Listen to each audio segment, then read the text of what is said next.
comme il a été cité par Excellence l'ambassadeur, nous étions, c'est vrai, à Pékin pour le Sino-Africain.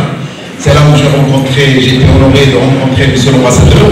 Et on a exploré éventuellement les éventuels investissements chinois sur le continent africain.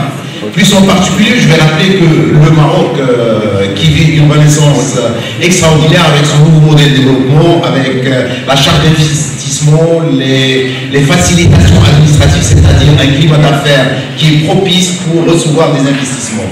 Grâce à la prévoyance et à la vision royale de Sa Majesté que Dieu le protège, nous sommes en train de choisir nos partenaires. La Chine est un partenaire, là où on a senti la volonté du gagnant-gagnant. Elle a prouvé ses qualités en termes éthiques et humanitaires au-delà de l'économie. Et aujourd'hui, elle est le partenaire réel, vive le partenariat sino-marocain.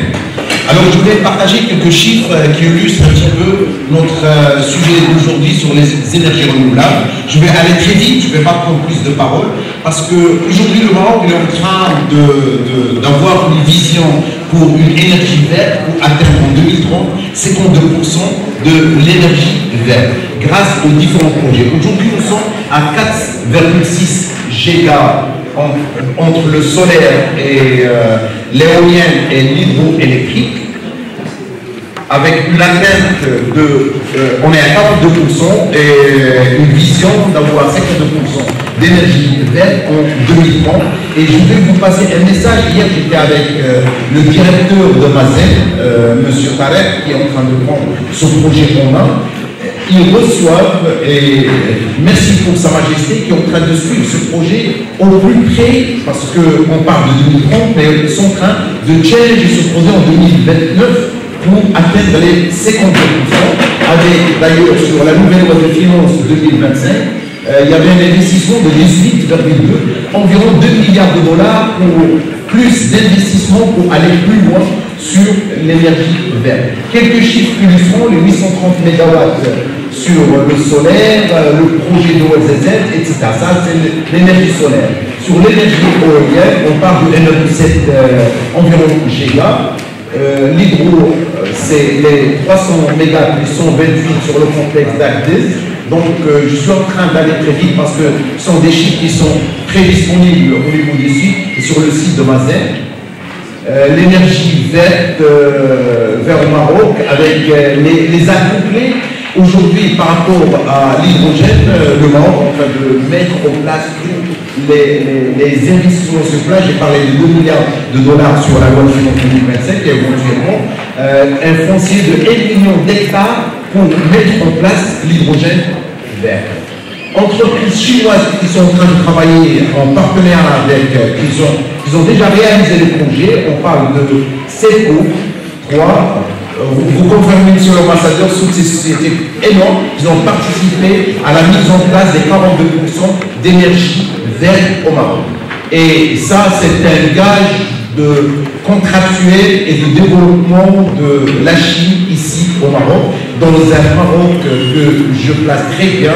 Nous sommes très présents sur l'Afrique de l'Ouest par nos banques qui représentent 66% du marché financier, c'est-à-dire notre emplacement en Afrique. Nous sommes la porte d'entrée sur le marché africain. Alors, un partenariat entre la Chine et l'Afrique, ça peut qu'être bénéfique. D'ailleurs, en mois de décembre 2024, le Sino-Africain, avec le discours de Monsieur le Président chinois, a annoncé énormément de chantiers et plus de partenariats gagnant-gagnant dans une Afrique qui est en train de prendre plus de conscience par rapport aux partenariats traditionnels, là où il n'y avait pas le vrai spirit du win-win.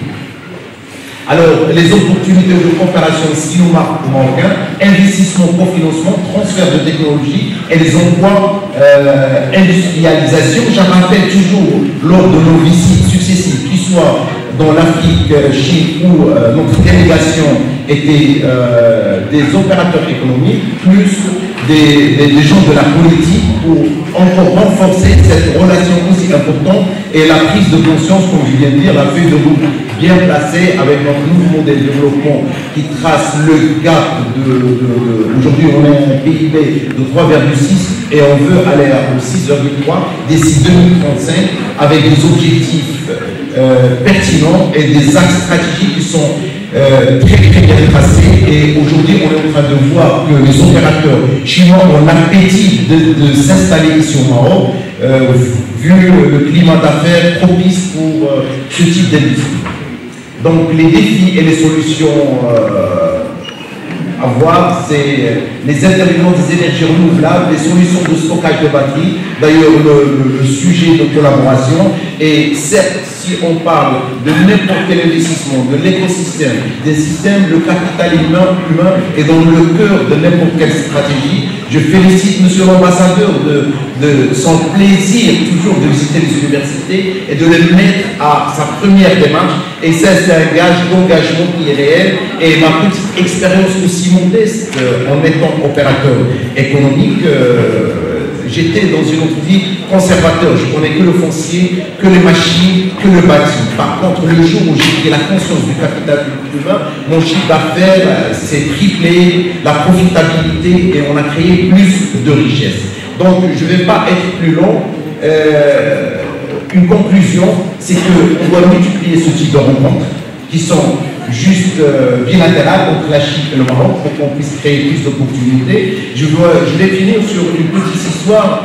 Mon fils qui est à l'université dans le cadre de l'échange, d'ailleurs lundi je vais partir avec lui en Chine, elle est sur South China University. Il m'a demandé, papa, dans le cadre de l'échange, je vais partir à Ottawa ou en Chine? Je lui dis, la réponse, elle est d'elle-même.